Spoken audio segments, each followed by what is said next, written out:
Yesterday, I had Michael O'Fallon on, and he's a guy who runs a large I don't know what you would call it, a service where he is taking tours of large tours of people and doing conferences and everything else around the world and teaching history while he's doing it. He was on yesterday. He was talking about how the tourist industry is going to change, that the plan is that you're not going to travel. And we told you about the Vanity Fair article that just came out that is now being super snotty and telling the people who read Vanity Fair, they should just call that person. But they printed something in Vanity Fair for that person to read that says you're being very selfish and you're being very shallow, and you think you're educated and elite because you travel, but the opposite is true. You're small-minded if you travel. It is the most bizarre thing, but they are trying to get you to now look at traveling the world or the country as a bad thing. So let me tell you about Johnny, okay? Johnny is an explorer by nature, loves to explore. By the time he was able to crawl, he was investigating the dark recesses of the master closet. He was always into something. Once he could walk, they found him devising a plan to get into the attic. He's 16 now, and he's talking about going to the moon. He's talking about hiking the Grand Canyon, cave diving in Mexico. And his mother notices this. She thinks, that's dangerous. That is really super dangerous. So she rushes to the store. She comes home with a VR headset. She sneaks into her son's bedroom while he's asleep and straps the headset to him while he is asleep. When he wakes up, he finds himself on the moon, and he never leaves his room again. Thankfully, he has a mother who cares for him, and so he's on an endless adventure in the metaverse. Johnny is safe, and isn't that what adventuring and exploring is all about? Safety. Now, this sounds insane, but this is exactly where we're headed. Don't explore, don't go anywhere, just explore on the internet in your own room.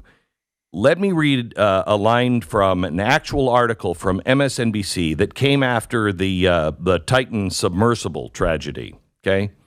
This is from MSNBC, quote, "I think this tragic incident affords us an opportunity.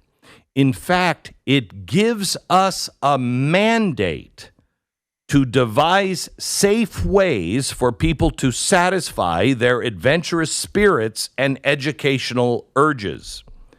The article goes on, as people consider safer ways to explore. I know that's what Columbus was all about. I know that's what the Wright brothers, they were like, yeah, sure, we can fly, we can build a plane, but is it safe? The article goes on, as people consider safer ways to explore, I can't help but think this terrifying scenario is precisely why the concept of the metaverse, that is, a virtual world reachable through a wearable device, will never die.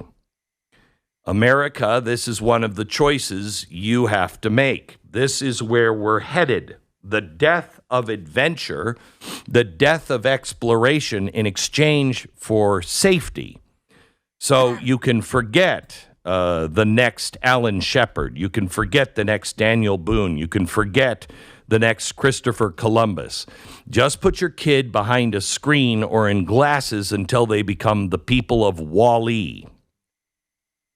Thank God there was no VR at the time of Lewis and Clark, because what they did definitely wasn't safe. VR will not satisfy anything. It won't satisfy our natural desire to explore, but it might strangle it to death in the crib. People who would travel the world and keep them safely in their home will be the death of exploration. The fundamental question that we have to ask ourselves is, are giant corporations in charge? Is government in charge? Are we going to be told what to do and how to do it at all times? Or do we ever grow up and not have someone who wants to be our parent telling us exactly what to do, when to do it? And the other is, how do we have human experiences when we're in a world of VR and that's being pushed in our era? What are we willing to allow tech to replace in our lives? Our jobs, our relationships soon, our adventures? Will it be the AI that explores, or will humans be involved? These are the questions that we as America should be asking ourselves this coming holiday. Who are we? Where did we come from? And more importantly, where is it we are headed? Is that where we want to go? If not, we should chart a different course.